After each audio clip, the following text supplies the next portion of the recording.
One of my goals is to incorporate more plant foods into my diet, and I found that Misfits Market makes that super easy because they're coming right to my home, so I really have no excuse. And I also love that I'm supporting local farmers and getting organic produce for way less than I find at my local grocery store. And another thing that's cool about Misfits Market is that it's encouraged me to try new recipes using vegetables I may not have picked up in the past. So today we're going to talk about kale. Now, I've had kale before in restaurants, kale salads, things like that, but I really didn't know a way to prepare them here in my home that was delicious. So when I got kale in my Misfits Market, I did some looking around and I thought, how about kale chips? So most of the online recipes I saw used oil, and since I've been on this plant-based journey, I've been trying to cook without oil. So I came up with a super easy recipe using very few ingredients, and you don't need oil, and they turn out amazing. I mean, these are delicious and they're totally guilt-free. So let's get started. So today I'm using curly kale. There are a bunch of different varieties of kale, but I tried this before and it was delicious. So the first thing we want to do is preheat the oven to 250. I found that when I use a higher temperature, it's just easier for it to burn. So I'd rather do a lower temperature for a little longer time.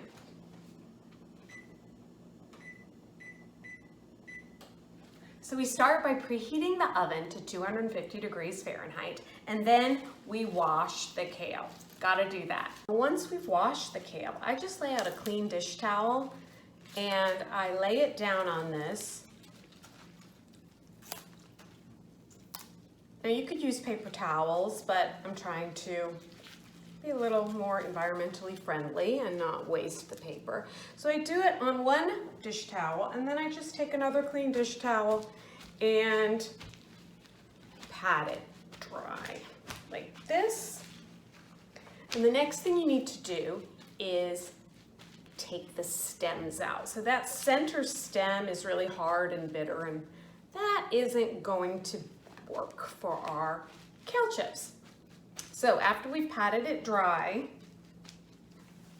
we are going to take the stem out. And I found the easiest way to do is you make a little OK sign and you just kind of slide it down like that.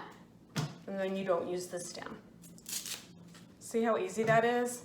I used to think this was going to be hard, but I found that with the Misfits Market kale, I really haven't had any problem doing that.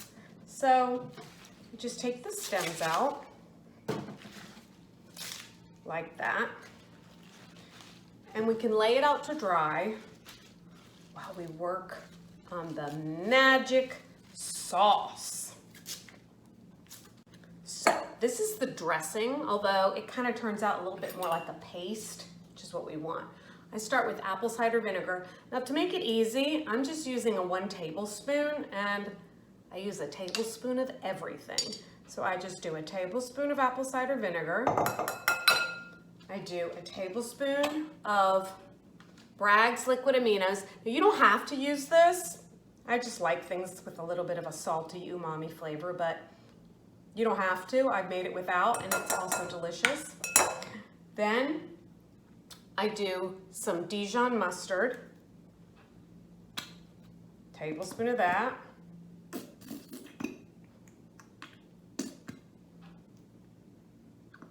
And again, these don't have to be exact. If you just want to wing it, that works too. Now, you can also use, the first time I made it, I used tahini, which is sesame seed paste, and that is delicious. But right now I'm trying to kind of watch my calories and my fat intake, and even though this is healthy fat, it's kind of like peanut butter or almond butter. If you have too much of it, the pounds can creep on. So it is also good without the tahini. So if you don't want to use the tahini because you're watching your weight or you don't have the tahini, you don't need it. So this is the magic ingredient, and that is nutritional yeast. Again, I'm using the Bragg's brand, but there are a bunch of different brands out there. This is great for getting your vitamin B12, and it also gives it that cheesy flavor. So you can use it kind of like Parmesan cheese on top of pasta or salads. Now, I also like to use garlic powder. Again, you don't have to. If you want different spices, toss them in. I'm just gonna wing it. I just put in a few shakes, but measurements do not need to be precise.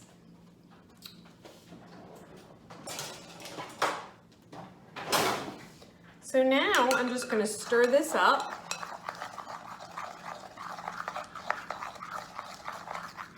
If you wanna add some pepper, if you wanna add a little smoked paprika or some chili powder, actually, that sounds really good. I think I'm gonna do that.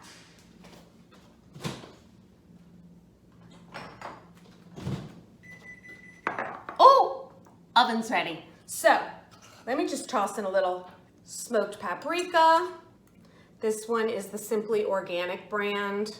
Get that online. This is the 365 chili powder. Just a tad.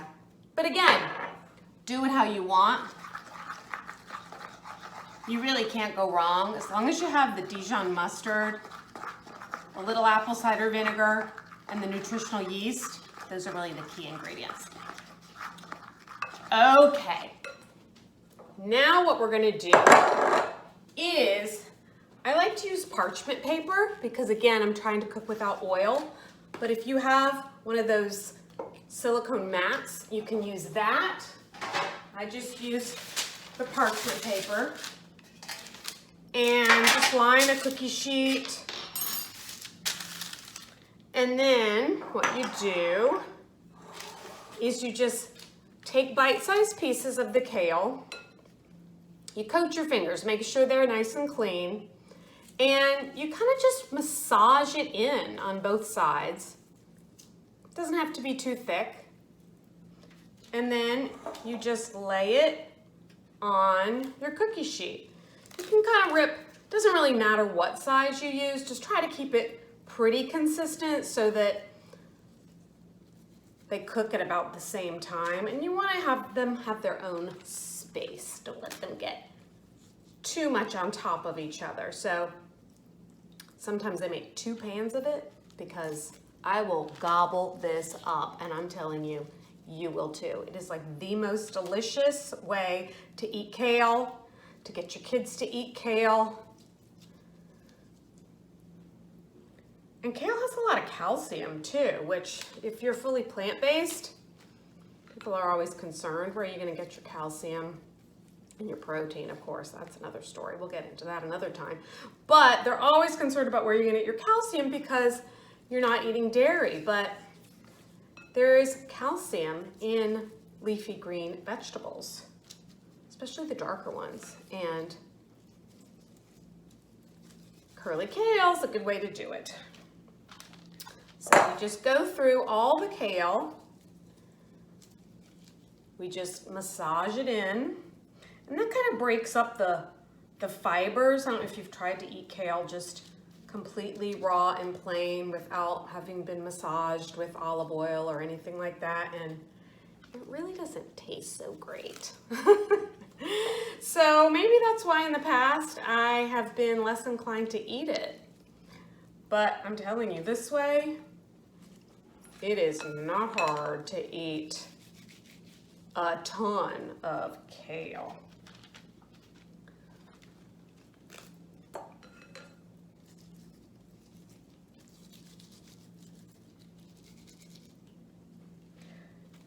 Also, once you've made this paste, if you want to double the recipe, it's kind of nice to use on other things or just as a salad dressing. Sometimes some of my mixed greens or the other greens that I get in my Misfits Market box, if I'm going to make a salad while I'm waiting for this kale to cook, sometimes I just put it in the same bowl because you're getting all the deliciousness of the leftover paste.